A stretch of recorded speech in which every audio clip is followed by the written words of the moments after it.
Hello दोस्त, आप लोग कैसे हैं। तो आज हम लोग जानेंगे किसके बारे में, ज्वालामुखी के बारे में पढ़ेंगे। किसके बारे में आज हम लोग पढ़ेंगे, ज्वालामुखी के बारे में पढ़ेंगे कि ज्वालामुखी से क्या क्या लाभ होता है, क्या क्या हानि होता है, और ज्वालामुखी क्या होता है, किस कारण बाहर निकलता है, उसके बारे में जानेंगे। पूरा जानेंगे ज्वालामुखी के बारे में, पूरा डिटेल से जानेंगे कि ज्वालामुखी क्या होता है और क्यों निकलता है, उसके बारे में जानेंगे। सबसे पहले तो हम लोग जानते हैं पृथ्वी के बारे में। ये पृथ्वी है, पृथ्वी के अंदर बहुत सारे मैग्मा पाया जाता है। क्या पाया जाता है, ऊपरी भाग में। तो पृथ्वी के ऊपरी भाग में जो स्थल है उस पे नहीं, जो अंदर भाग में होता है, अंदर भाग में बहुत सारे मैग्मा पाया जाता है, लावा पाया जाता है, जो आग का धधकता हुआ गोला टाइप का होता है। क्या होता है, आग का धधकता हुआ पूरा क्या होता है, अंदर लावा पाया जाता है। पृथ्वी के अंदर क्या पाया जाता है, बहुत सारे लावा पाए जाते हैं। अंदर क्या पाया जाता है, या पृथ्वी है, पृथ्वी के अंदर क्या पाया जाता है, बहुत सारे लावा पाए जाते हैं। और जब जब लावा पाए जाते हैं तो बहुत सारे गैस का होते हैं। जब जैसे समझिएगा आसान भाषा में, जैसे कुकर होता है, कुकर जब खाना बनता है, कुकर जब खाना बनता है तो गैस क्या करती है, सीटी लगाती है जब कुकर, तो क्या करता है, गैसों को बाहर निकालता है। उसी प्रकार से पृथ्वी है, जब पृथ्वी के अंदर बहुत सारे लावा पाए जाते हैं और बहुत सारे गैस क्या हो जाते हैं, पूरा कंपोस्ट बना लेता है। उसी क्या करता है, पृथ्वी का थोड़ा सा भाग क्या करता है, फाड़ कर क्या होता है, बाहर निकल जाता है। उसी को क्या कहते हैं, ज्वालामुखी कहा जाता है। उसी को क्या कहा जाता है, ज्वालामुखी कहा जाता है। फिर से समझिएगा कि ज्वालामुखी क्यों निकलता है। जब पृथ्वी के अंदर लावा पाया जाता है, पृथ्वी के अंदर क्या पाया जाता है, लावा पाया जाता है, आग का धधकता हुआ गोला पाया जाता है, आग का धधकता हुआ पूरा क्या पाया जाता है, लावा पाया जाता है। लावा जब क्या होता है, पूरा कंपोस्ट गैस बना लेता है। जैसे कुकर क्या होता है, कुकर जब खाना बनाते हैं तो सीटी निकालता है। उसी प्रकार से पृथ्वी के अंदर बहुत सारे जब गैस भर जाते हैं तो क्या करते हैं, पृथ्वी के थोड़ा सा भाग को क्या करती है, फाड़ देती है। फाड़ करके क्या करती है, बाहर सब लावा क्या निकल जाती है, बाहर मैग्मा के रूप में क्या होती है, बाहर निकल जाते हैं। उसी को क्या कहते हैं, ज्वालामुखी कहा जाता है। उसी को क्या कहते हैं, जब पृथ्वी पर निकलती है तो मानव उसे क्या कहते हैं, ज्वालामुखी कहते हैं। ज्वालामुखी को निकलना बहुत जरूरी है, क्योंकि हमारे पृथ्वी के अंदर बहुत सारे क्या होते हैं, गैस बना लेते हैं, कंपोस्ट बना लेते हैं। उसी कारण ज्वालामुखी निकलता है। अब देखते हैं हम लोग, ज्वालामुखी बाहर जब निकलता है तो ज्वालामुखी बाहर निकलता है तो क्या क्या होता है और किस रूप में निकलता है। जैसे कि ज्वालामुखी जब बाहर निकलता है तो किस रूप में निकलता है, मैग्मा के रूप में निकलता है। ज्वालामुखी बाहर निकलता है उसको क्या कहते हैं, मैग्मा के रूप में निकलता है। बाहर जब निकलता है तो किस रूप में निकलता है, मैग्मा के रूप में निकलता है। ज्वालामुखी किस रूप में निकलता है, मैग्मा के रूप में। और ज्वालामुखी जो निकलता है, जो मुंह होता है छोटा सा, क्या होता है, ज्वालामुखी निकलने वाला जो मुंह होता है उसे क्या कहते हैं, क्रेटर कहा जाता है। क्या कहा जाता है, क्रेटर कहा जाता है। ज्वालामुखी जो निकलने वाला मुंह होता है, जिससे छोटा सा छिद्र होता है, उसी को क्या कहते हैं, क्रेटर कहा जाता है। और क्रेटर अगर बड़ा हो जाता है, मुंह अगर क्या होता है और बड़ा हो जाता है, उसे क्या कहते हैं, कोल्डेरा कहा जाता है। क्या कहा जाता है, कोल्डेरा, कोल्डेरा कहा जाता है। मुंह अगर और ज्यादा चौड़ा हो जाता है, जैसे कि ज्वालामुखी निकलने वाला मुंह क्या हो जाए और चौड़ा हो जाता है, तो उसे क्या कहते हैं, कोल्डेरा कहते हैं। और छोटा सा मुंह होता है उसे क्या कहते हैं, क्रेटर कहते हैं। क्या कहते हैं, क्रेटर कहते हैं। अब हम लोग देखते हैं कि मैग्मा के रूप में क्या होते हैं, बाहर निकलते हैं। सबसे ज्यादा ज्वालामुखी में जब बाहर निकलता है तो सबसे ज्यादा अधिक मात्रा में क्या पाया जाता है, सिलिका निकलता है। क्या निकलता है, सिलिका निकलता है। सबसे अधिक मात्रा में कौन सा निकलता है, सिलिका उपधातु निकलता है। कौन सा निकलता है, सिलिका निकलता है। अब हम लोग गैस के बारे में देखते हैं। जब ज्वालामुखी बाहर निकलता है तो कौन कौन सी गैस उसके साथ क्या होती है, बाहर निकलती है, उसके बारे में जानेंगे कि सबसे ज्यादा गैस कौन सा बाहर निकलता है। यदि एग्जाम में पूछा जाता है कि जब ज्वालामुखी बाहर निकलता है तो उसके साथ कौन सी गैस क्या होता है, सबसे अधिक मात्रा में निकलती है। सबसे पहले तो निकलती है जलवाष्प। सबसे मात्रा में कौन सा गैस निकलती है, जलवाष्प निकलती है। क्या निकलती है, जलवाष्प निकलती है। कौन सी गैस निकलती है, सबसे अधिक मात्रा में जलवाष्प निकलती है। उसके बाद CO2 SO2 निकलती है, सॉरी क्या, SO2 सोडियम डाइऑक्साइड निकलती है। कौन सी निकलती है, सोडियम डाइऑक्साइड निकलती है। फिर कार्बन डाइऑक्साइड भी बाहर निकलती है। ज्वालामुखी के द्वारा कौन कौन सी गैस निकलती है, जलवाष्प, SO2 और CO2, और हाइड्रोजन गैस भी निकलता है। कौन सी गैस निकलता है, हाइड्रोजन गैस भी निकलता है। किसके दौरान, ज्वालामुखी के दौरान। ज्वालामुखी के दौरान समझिए कौन कौन सा गैस निकलता है, जलवाष्प निकलता है, SO2 निकलता है, CO2 निकलता है और हाइड्रोजन गैस निकलता है। और उपधातु के रूप में कौन सा गैस, उपधातु के रूप में कौन निकलता है, सबसे अधिक मात्रा में सिलिका निकलता है। कौन उपधातु निकलता है, सिलिका उपधातु निकलता है। अब हम लोग देखेंगे ज्वालामुखी के बारे में। अब ज्वालामुखी के प्रकार देखते हैं। क्या देखते हैं, ज्वालामुखी के प्रकार देखते हैं कि ज्वालामुखी कितने प्रकार के होते हैं और ज्वालामुखी कहाँ कहाँ पाया जाता है। सबसे पहले देखते हैं, ज्वालामुखी 3 प्रकार के होते हैं। कितने प्रकार के ज्वालामुखी होते हैं, ज्वालामुखी 3 प्रकार के स्वतः पाए जाते हैं। कितने प्रकार के? 3 प्रकार के। अब हम लोग तीनों प्रकार देखते हैं कि कौन कौन सा प्रकार होता है ज्वालामुखी का। सबसे पहले ज्वालामुखी का देखते हैं सक्रिय ज्वालामुखी। कौन सा ज्वालामुखी? सक्रिय ज्वालामुखी। इसी को एक्टिव वोल्केनो कहते हैं। क्या कहते हैं? Active volcano. जैसे कि 1-2 मंथ पर क्या होता है, ज्वालामुखी हमेशा निकलते रहता है, उसी को क्या कहते हैं? सक्रिय ज्वालामुखी। 1-2 मंथ पर क्या होता है, ज्वालामुखी निकलते रहता है, उसी को क्या कहते हैं? सक्रिय ज्वालामुखी कहते हैं।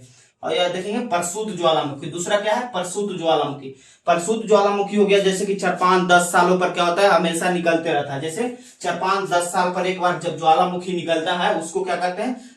प्रसूत ज्वालामुखी कहते हैं। उसे क्या कहते हैं? प्रसूत ज्वालामुखी कहते हैं। जब 2-4-10-15 साल पर हो जाते हैं, उसके बाद जब ज्वालामुखी निकलता है उससे, तो उसे प्रसूत ज्वालामुखी कहते हैं। और तीसरा क्या है? शांत ज्वालामुखी। तीसरा कौन सा ज्वालामुखी है? शांत ज्वालामुखी। शांत ज्वालामुखी होता है जैसे कि एक बार ज्वालामुखी निकला, उसके बाद कभी नहीं निकला, उसी को क्या कहते हैं? शांत ज्वालामुखी। जैसे कि एक बार ज्वालामुखी निकला बाहर और अभी लगभग 40-50-60 साल हो गए और ज्वालामुखी उससे अभी तक नहीं निकला है, उसी को क्या कहा जाता है? शांत ज्वालामुखी कहा जाता है। क्या कहा जाता है? शांत ज्वालामुखी। आई होप आप लोग समझ गए हो तीनों ज्वालामुखी के बारे में, प्रकार के बारे में। अब हम लोग देखते हैं किसके बारे में, जैसे कि कहां कहां ज्वालामुखी, सक्रिय ज्वालामुखी कहां कहां पाया जाता है, उसके बारे में जानेंगे कि सक्रिय ज्वालामुखी कहां कहां पाया जाता है। सबसे पहले देखते हैं सक्रिय ज्वालामुखी बैरन। देखते हैं बैरन कहां पाया जाता है। बैरन ज्वालामुखी कहां है? भारत में स्थित है। कहां स्थित है? भारत के अंडमान निकोबार में। कहां स्थित है? भारत के अंडमान निकोबार द्वीप पर स्थित है। कौन? बैरन ज्वालामुखी। कौन सा ज्वालामुखी? भारत में स्थित है। बैरन ज्वालामुखी कहां स्थित है? भारत में स्थित है। यह भी सबसे सक्रिय ज्वालामुखी माना जाता है। कौन? बैरन ज्वालामुखी। बैरन ज्वालामुखी कहां है? भारत में है। और ये दोनों देखते हैं किलाऊ और मोनोलोवा। क्या? किलाऊ और मोनोलोवा ज्वालामुखी। कौन सा ज्वालामुखी? किलाऊ और मोनोलोवा ज्वालामुखी। दोनों कहां पाए जाते हैं? हवाई द्वीप पर पाए जाते हैं। कहां पाए जाते हैं? हवाई द्वीप पर। हवाई द्वीप कहां है? यूएसए में, अमेरिका में है। कहां है दोनों? यूएसए, अमेरिका में है। सबसे सक्रिय ज्वालामुखी कौन सा पाया जाता है? किलाऊ ज्वालामुखी को कहा जाता है। सबसे सक्रिय ज्वालामुखी कौन है? किलाऊ ज्वालामुखी। कौन सा ज्वालामुखी है? किलाऊ ज्वालामुखी सबसे सक्रिय माना जाता है। विश्व का सबसे सक्रिय ज्वालामुखी कौन सा माना जाता है? किलाऊ ज्वालामुखी। याद रखेगा, यह भी पूछा हुआ है कि सबसे सक्रिय ज्वालामुखी कौन है, तो किलाऊ ज्वालामुखी। कौन सा ज्वालामुखी? किलाऊ ज्वालामुखी। अब हम लोग देखते हैं मोनोलोवा ज्वालामुखी। क्या? मोनोलोवा ज्वालामुखी। अब हम लोग देखते हैं जो मोनोलोवा जो कहाँ स्थित है? हवाई द्वीप पर स्थित है, जो कहाँ है? यूएसए में स्थित है। यह भी सबसे बड़ा ज्वालामुखी, यह भी सक्रिय माना जाता है। यह भी बहुत ही क्या है? सक्रिय ज्वालामुखी पाया जाता है। अब हम लोग देखते हैं अस्ट्राम्बोली। क्या देखते हैं? अस्ट्राम्बोली। भूमध्य सागर का प्रकाश स्तंभ कहा जाता है। इसको क्या कहा जाता है? भूमध्य सागर का प्रकाश, भूमध्य सागर का प्रकाश स्तंभ कहा जाता है। क्या कहा जाता है? भूमध्य सागर का प्रकाश स्तंभ। इसे क्या कहा जाता है? भूमध्य सागर का प्रकाश स्तंभ कहा जाता है। ये भी पूछा हुआ है एग्जाम में कि भूमध्य सागर का प्रकाश स्तंभ कौन सा ज्वालामुखी को कहा जाता है? का भूमध्य सागर का प्रकाश स्तंभ ज्वालामुखी कौन सा ज्वालामुखी को कहा जाता है? अस्ट्राम्बोली ज्वालामुखी। कौन सा ज्वालामुखी? अस्ट्राम्बोली ज्वालामुखी। यह कहाँ स्थित है? यह इटली में स्थित है। कहाँ स्थित है? इटली में। अस्ट्राम्बोली ज्वालामुखी कहाँ स्थित है? इटली में। कहाँ स्थित है? इटली में। इसे भूमध्य सागर का प्रकाश स्तंभ कहा जाता है। क्या कहा जाता है? भूमध्य सागर का प्रकाश स्तंभ कहा जाता है। अब हम लोग देखते हैं कौन? कोटोपैक्सी ज्वालामुखी। क्या देखते हैं? कोटोपैक्सी ज्वालामुखी। कोटोपैक्सी ज्वालामुखी कहाँ स्थित है? इक्वाडोर में स्थित है। कहाँ स्थित है? इक्वाडोर में स्थित है। कहाँ? इक्वाडोर देश में स्थित है। कौन? कोटोपैक्सी ज्वालामुखी। यह क्या मतलब? सक्रिय सबसे बड़ा ज्वालामुखी माना जाता है। क्या माना जाता है? कोटोपैक्सी को सक्रिय में सबसे बड़ा ज्वालामुखी पाया जाता है। क्या? कोटोपैक्सी को सक्रिय ज्वालामुखी में, क्या? सक्रिय ज्वालामुखी में सबसे बड़ा ज्वालामुखी माना जाता है। किसको? कोटोपैक्सी को क्या माना जाता है? सक्रिय ज्वालामुखी में सबसे बड़ा ज्वालामुखी। सबसे बड़ा ज्वालामुखी कौन है? कोटोपैक्सी ज्वालामुखी है। कौन सा ज्वालामुखी? कोटोपैक्सी। कहाँ स्थित है? इक्वाडोर में। कहाँ स्थित है? इक्वाडोर में। अब लोग सलाडो कहाँ है? अर्जेंटीना में स्थित है। कहाँ है? अर्जेंटीना। सलाडो ज्वालामुखी कहाँ स्थित है? अर्जेंटीना में स्थित है। यह भी सबसे बड़ा माना जाता है। इस सक्रिय में सबसे बड़ा कौन है? कोटोपैक्सी। यह क्या है? बहुत बड़ा है। सलाडो क्या है? ये भी बहुत बड़ा है, लेकिन कोटोपैक्सी क्या है? सक्रिय में सबसे बड़ा है। और ये क्या है? सबसे बड़ा है। सलाडो ज्वालामुखी कहाँ स्थित है? अर्जेंटीना में। कहाँ स्थित है? अर्जेंटीना में स्थित है। कौन? सलाडो ज्वालामुखी। अब हम लोग देखते हैं सुमेरु ज्वालामुखी के बारे में। किसके ज्वालामुखी के बारे में? सुमेरु। ये सुमेरु कहाँ स्थित है? सुमेरु इंडोनेशिया में स्थित है। कहाँ स्थित है? इंडोनेशिया। इंडोनेशिया में स्थित है। कौन सा ज्वालामुखी? सुमेरु ज्वालामुखी। कौन सा ज्वालामुखी? सुमेरु ज्वालामुखी। सुमेरु ज्वालामुखी कहाँ स्थित है? इंडोनेशिया में। कहाँ स्थित है? इंडोनेशिया में। इंडोनेशिया में याद रखिएगा, इंडोनेशिया में स्थलीय ज्वालामुखी सबसे अधिक मात्रा में पाया जाता है। कहाँ सबसे अधिक मात्रा में ज्वालामुखी कहाँ पाया जाता है? इंडोनेशिया में। सबसे अधिक मात्रा में कहाँ पाया जाता है ज्वालामुखी?